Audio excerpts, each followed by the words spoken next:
마태복음 25장 1절부터 13절 보겠습니다. 그때의 천국은 마치 등을 들고 신랑을 맞으러 나간 10 처녀와 같다 하리니 그 중에 5은 미련하고 5은 슬기 있는 자라. 미련한 자들은 등을 가지되 기름을 가지지 아니하고 슬기 있는 자들은 그릇에 기름을 담아 등과 함께 가져갔더니 신랑이 더디 오므로 다 졸며 잘세 밤중에 소리가 나되 보라 신랑이로다 맞으러 나오라 하매 이에 그 처녀들이 다 일어나 등을 준비할세 미련한 자들이 슬기 있는 자들에게 이르되 우리 등불이 꺼져가니 너희 기름을 좀 나눠달라 하거늘 슬기 있는 자들이 대답하여 이르되 우리와 너희가 쓰기에 다 부족할까 하노니 차라리 파는 자들에게 가서 너희 쓸 것을 사라 하니 그들이 살아간 사이에 신랑이 오므로 준비하였던 자들은 함께 혼인잔치에 들어가고 문은 닫힌지라. 그 후에 남은 처녀들이 와서 이르되 주여 주여 우리에게 열어주소서. 대답하여 이르되 진실로 너희에게 이르노니 내가 너희를 알지 못하노라 하였느니라. 그런즉 깨어 있으라. 너희는 그날과 그때를 알지 못하느니라. 아멘. 열처녀에 관한 예수님의 이야기인데요. 우리는 보통 이 말씀을 읽을 때 기름을 준비하는 게 뭘까? 기름이 뭘까에 더 많은 관심을 갖고 그 기름이 상징하는 것을 우리가 더 고민하게 되는데 사실 저는 여기에서 더 중요한 건 그것보다는 물론 중요하지만 그것보다는 더 중요한 게 항상 깨어 있다라고 하는 말씀입니다. 지금 주님은 계속 항상 깨어 있다라고 항상 깨어 있으라고 하는 말씀을 계속 반복해서 이야기를 이어가고 계시거든요. 그래서 이 10 처녀의 비유에서 항상 깨어 있다라고 하는 것의 의미는 뭐냐면 이 10 처녀의 삶의 습관입니다. 우리 성경은 정확하게 그 의미를 전달하지 못하고 있는데 2절에 그 중에 5은 미련하고 5은 슬기 있는 자라라고 하는 이 구절은 10명이 있는데 5명은 미련하고 5명은 슬기롭다 이거를 말씀하고 있는 것이 아니라 이 2절에서 전달하고자 하는 메시지는 뭐냐면 이 10명의 사람들의 개인적인 성향이 항상 그랬다는 거예요. 항상 그랬다는 것이 중요한 거예요. 이 사람들의 성향이 그러니까 5 처녀들은 미련한 5 처녀들은 신랑을 맞이하기 위하여 등불과 기름을 준비하는 일에 있어서 미련한 게 아니고 원래부터 오래전부터 항상 그들은 그렇게 미련했다는 겁니다. 그러니까 그날만 미련한 게 아니고요. 그렇게 미련했다는 거예요. 이미 그러니까 그 일만 다른 일에도 다 그러니까 항상 그랬다는 거죠. 항상 그랬기 때문에 그때도 그랬다는 거예요. 이게 초점이에요. 항상 이 사람들은 항상 미련한 사람들이어서 신중하지 못하고 항상 성견지명이 없고 대비를 못하고 그런 사람들이에요. 항상 그런 사람들이에요. 슬기로운 5 처녀 역시 마찬가지로 항상 그런 사람이에요. 이 사람들은 평소에 굉장히 신중하고 사려 깊고 분별력이 있고 준비성이 뛰어나고 이런 사람들이에요. 항상. 그러니까 이게 저는 이 말씀에서 전달하고자 하는 주요 메시지라고 생각이 됩니다. 이 부분이 중요한 거죠. 항상이 중요해요. 항상이. 그러니까 그날과 그때가 언제인지 모른다라고 할 때 그것은 갑자기 온다라고 하는 말씀이 있지만 그 말은 또 그 이면에는 항상 준비하고 있어야 된다라는 뜻이죠. 그러니까 우리가 주의 재림을 주님이 언제 오실까?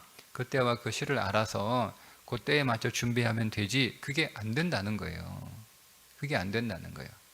그러니까 항상 오늘 오셔도 좋으실 만큼 우리는 항상 주님을 맞이할 준비를 하고 있어야 된다라고 하는 거죠. 그러니까 여기서 깨어 있다라고 하는 말씀의 의미는 뭐냐면 그냥 그 시간에 맞춰서 깨어 있는 게 아니라 항상 깨어 있는 거예요. 늘 깨어 있는 거예요. 지금도 깨어 있는 거예요. 지금도 깨어 있는 거예요. 유대인의 결혼식은 신랑 집에서 혼인 예식을 하거나 아니면 신부 집에서 혼인 예식을 하거나, 신랑 집에서 예식을 하고 신부 집으로 가거나, 아니면 신랑 집이 멀리 떨어져 있을 경우에는 신부 집에서 혼인 예식을 하거나, 오늘 본문에서는 그 집이 신랑 집인지 신부 집인지는 정확하게 우리가 알 수가 없습니다. 그런데 여기 나오는 열 처녀는 신부가 아니고 신부의 들러리들이에요. 보통 이제 신부의 들러리가, 결혼식은 대개 저녁에 결혼식이 이루어지는데 그때 들러리들이 다 하나씩 등불을 들고 있게 되죠. 보통 들러리는 10명입니다. 10명이 유대인들에게 굉장히 의미 있는 숫자이기 때문에 많다, 충분하다 이런 뜻이에요. 10이라고 하는 숫자가. 그래서 그 10명이 중에 각각 등불을 들고 신랑이 언제 올까? 신랑이 예고 없이 오는 거예요. 신랑이 언제 올지는 몰라요. 신랑이 자기의 친구들과 신부의 집으로 이렇게 저녁에 오는데 언제 올지 모르니까 신부의 들러리들이 집 앞에서 신랑과 그의 친구들을 맞이할 준비를 하고 있는 거예요. 그러니까 결혼식은 뒤에 저녁에 이루어지니까 다 등불을 들고 있겠죠. 그런데 오늘 본문에 보면 여기에서 신랑은 아주 늦게 온 거예요. 아주 늦게. 그래서 이 들러리들이 기다리다가 깜빡 잠이 든 거예요. 그럴 만큼 늦게 온 거죠. 늦게 온 거예요. 그러다가 잠이 들었는데 저 멀리서 신랑이 온다라고 하는 소리가 들려가지고 번쩍 깼는데 그 중에 5 처녀의 등불이 꺼져가고 있는 거예요. 기름을 더 부어야 되는데 더 불 기름이 없으니까 옆에 있는 5 슬기로운 처녀들에게 기름 좀 나눠주라. 우리가 쓸 기름도 없다. 내가 나눠주면 우리 둘 다 불이 꺼질 테니까 차라리 너희들은 빨리 가서 기름을 사와라. 그게 낫겠다. 기름을 사러 간 사이에 신랑은 이미 왔고 신랑 집에 들어가 그 집은 닫혔는데 굳게 닫혔다는 뜻이거든요. 그러니까 밖에서 열 수 없을 정도로 굳게 닫혔다는 거예요. 굳게 닫아버려요, 실제로.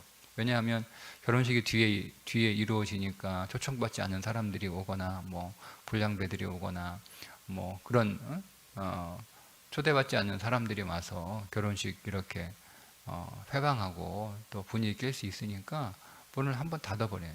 주님이 말씀하시죠? 한번 닫으면 열자가 없다. 그런 것처럼 닫혀버리는 거예요. 그런데 여러분 다시 말씀드리지만 이 어리석은 미련한 5 처녀의 문제가 뭐예요?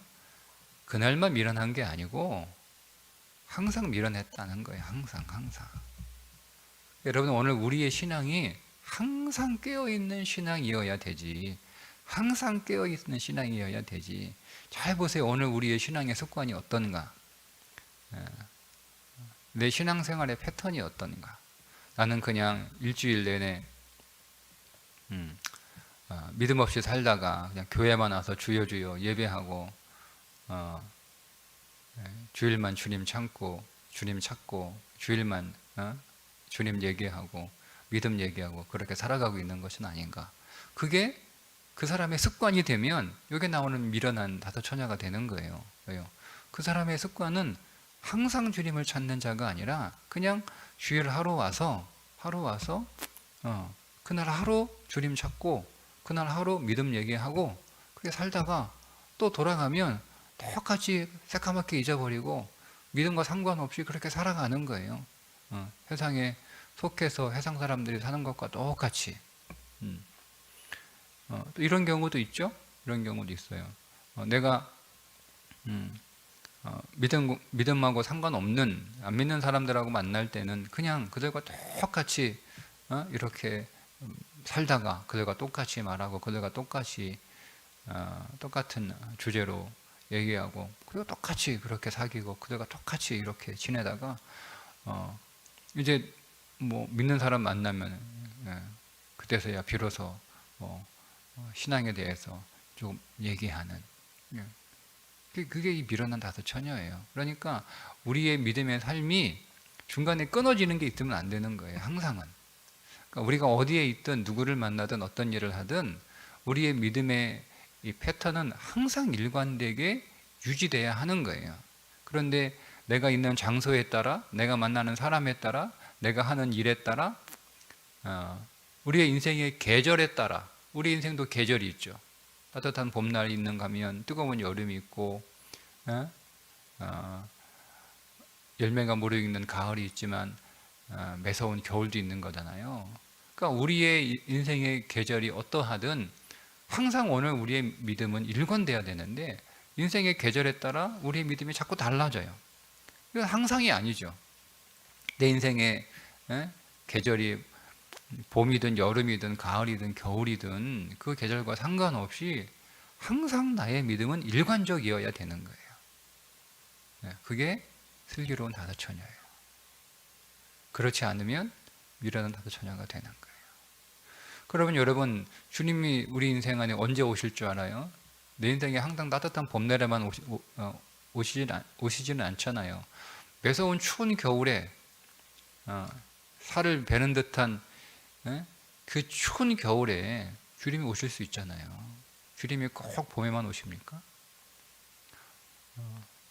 주님이 꼭 가을에만 오시지 않잖아요. 내 인생에 열매가 아무것도 없을 때 내가 배고프고 내가 가난하고 내가 힘들고 내가 기운도 떨어지고 그럴 때 예수님 오실 수 있잖아요. 꼭 내 인생에 넉넉하고 풍부하고 여유가 있고 열매가 있을 때 그때 주님 오신다라는 보장이 없어요. 그러면 내가 따뜻한 봄날에도 우리의 믿음이 샘솟는 그런 생동하는 믿음이어야 되지만 추운 겨울에도 내 믿음이 여전히 생동하고 있어야 되는 거예요. 열매 풍성한 가을에도 내 믿음이 넉넉하고 풍성해야 되지만 열매가 없는 날에도 내 인생은 여전히 넉넉하고 풍성해야 되는 거예요. 그게 슬기로운 다섯 처녀의 삶이라는 거예요.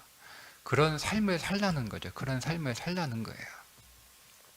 그러면 항상 일관되게 항상 변함없이 언제나 이런 슬기로운 다섯 처녀처럼 믿음의 삶을 살아가는 것은 어떻게 하는 것인가? 그게 오늘 마지막 절에 그 단서를 우리에게 주고 있는데 문이 굳게 닫혀가지고 들어가지 못하는 이 미련한 다섯 처녀들이 막 문을 두드리잖아요. 주여 문 좀 열어주세요. 문 좀 열어주세요 하고 막 두드려요. 그러니까 12절에 이렇게 말씀합니다. 자, 대답하여 이르되 진실로 너희에게 이르노니 내가 너희를 알지 못하노라. 또 얘기합니다. 13절에 그런즉 깨어있으라 너희는 그날과 그때를 알지 못하느니라. 알지 못한다라는 말이 반복이 돼요. 자, 12절에 이 알지 못한다라는 말이 중요한 단어인데 모른대요. 신랑이 다섯 처녀를 모른대요. 여기서 안다라고 하는 것은 계속 교제했다는 뜻입니다. 계속. 그러니까 여러분 항상 깨어있다는 말이 무슨 말이에요? 항상 교제하는 신앙생활을 하고 있다는 뜻이에요.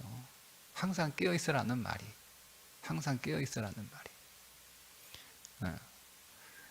그러니까 여러분 우리가 주님과 교제하는 것이 주님이 오시니까 오늘부터 주님과 교제하자 이게 되는 게 아니잖아요. 우리가 인간관계에서도 뭐 어떤 계기가 있어서 그 일 때문에 그 목적으로 교제한다고 그게 교제가 됩니까? 그렇게 될 수 없는 것처럼 평상시에 꾸준히 교제하고 연락하고 사귀고 소통하고 나누고 그게 교제하고 그게 아는 거잖아요. 근데 그 아는 것이, 우리가 사람을 아는 것도 몇 번 잠깐 만난다고 해서 뭐 한 달 만난다고, 우리가 심지어 여러분 우리가 교회 안에서 수십 년 교회 생활 했는데 모르잖아요. 실제로 모르잖아요. 실제로 모른단 말이에요.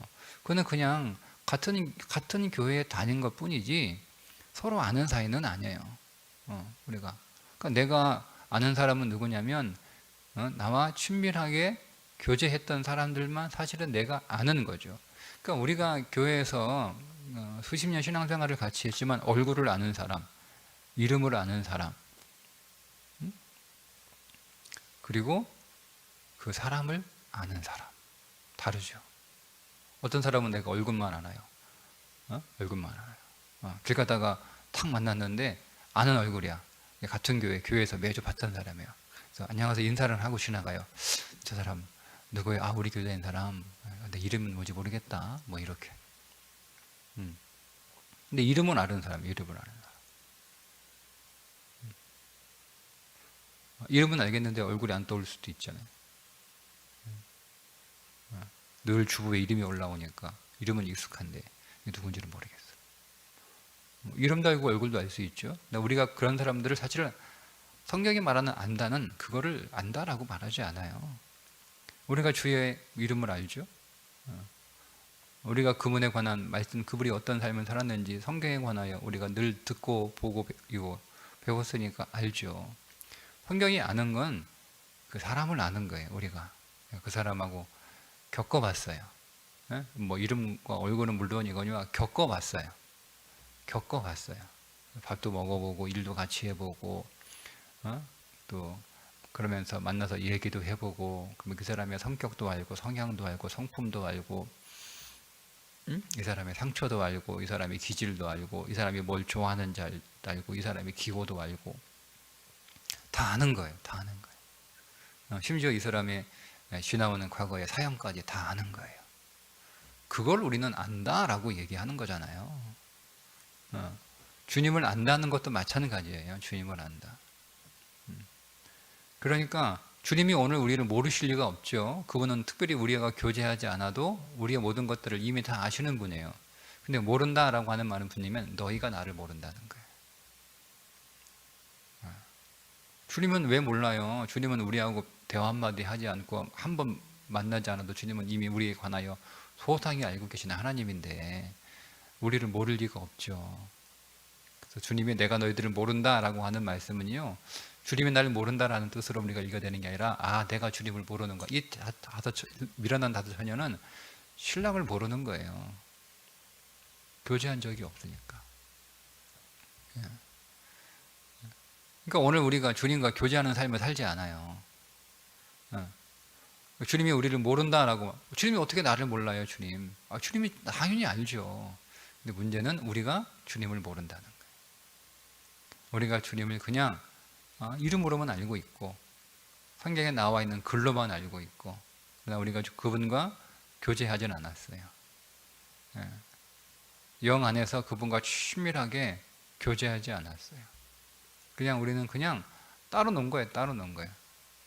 우리는 그냥 주님과 교제하지 않는 기도한 거고, 주님과 교제하지 않는 예배 드린 거고, 주님과 교제하지 않는 설교 듣는 거고, 성경 공부한 거고, 성경 읽은 거고, 주님과 교제하지 않는 신앙생활 한 거고, 교회 사역한 거고, 주님과 교제하지 않는 헌신한 거예요. 한 거예요. 그게 주여 주여 하는 자마다 다 나를 알지 못한다, 내가 알지 못한다, 불법을 행하는 자들아 다 나를 떠나라. 아니, 우리가 주의 권능으로 귀신도 쫓아내고 다 했는데 왜 몰라요? 그러니까 그들이 열심히 했어요. 심지어 권능을 행하여 사람도 고쳤어요. 근데 그게 주님과 교제하지 않는 권능의 행사였다는 거예요. 그러니까 주님과 교제하지 않고도 그런 일이 가능하다는 거죠. 그러니까 우리는 거기에 속으면 안 돼요.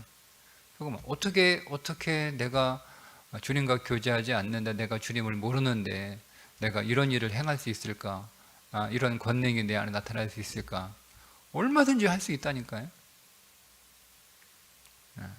중요한 건 정말 본질은 뭐냐면 내가 주님과 교제하는 거예요. 교제하는 거예요. 무엇을 하든 어디에 있든 누구를 만나든 그것을 통해서 늘 주님과 친밀하게 교제하는 거예요. 교제하는 거예요. 그렇게 교제하는 사람이 항상 평상시에 그렇게 교제하는 그것이 그 사람의 신앙의 습관이 되고 그게 그 사람의 신앙의 성품이 된 사람들이 주님이 다시 오실 때 늘 깨어있는 사람이고 다시 오실 주님을 잘 맞이할 수 있는 사람, 슬기로운 다섯 처녀인 것입니다. 그러니까 오늘도 우리가 주일 예배 드리는데 주님과 교제 없이 예배 드릴 수 있어요. 주님과 교제 없이 예배 잘 드릴 수 있어요. 그 잘이라는 게 예배 의식을 잘 치를 수 있죠. 예배 의식을 잘 치를 수 있어요. 얼마든지. 그러나 여러분, 주님과 교제 없이 그 일이 가능하다는 것을 항상 우리 마음에 염두에 두고. 근데 여러분 그런 마음도 없이 그냥 예배 중에 주님과의 신령한 교제는 추구하지 않은 채 그저 예배 의식만, 예배 시간만 흘러가기를 그 자리에 앉아 있는 자들이 그게 무슨 예배를 드렸다라고 하겠어요. 그냥 예배 온 거예요, 온 거. 예배 온 거예요. 그렇게 수십 년, 수백 번, 수천 번 예배를 드려도 주님과 교제가 없는 예배는 아무런 소용이 없다. 영적으로. 그러니까 우리가 항상 거기에 경각해야 됩니다. 항상. 나는 지금 깨어 있는가 하는 거죠. 지금 주님과 교제하고 있는가. 지금 나는 지금 주님과 만나고 있는가. 그래서 주님 지금 오셔도 좋은가. 오늘 예배가 오늘 우리들에게 주님과 더 교제하고 주님을 더 알고 내가 더 주님을 더 아는 그런 신령한 교제가 있는 예배가 되시기를 주님의 이름으로 축복합니다. 기도하겠습니다. 하나님, 오늘 우리의 믿음이 항상 주님을 더 알기를 원하고 주님을 더 신령한 교제하기를 원하고 바울처럼 그리스도를 아는 지식을 가장 고상한 것으로 여겨 주님을 더 추구하는 믿음의 삶이 되기 원합니다. 우리의 모든 삶이 다 주님과 교제하는 도구가 되게 하시고 우리의 모든 삶이 주님과 교제하기 위하여 가는 길로 삼는 지혜로운 자가 되게 해 주옵소서. 예수님의 이름으로 기도드리옵나이다. 아멘.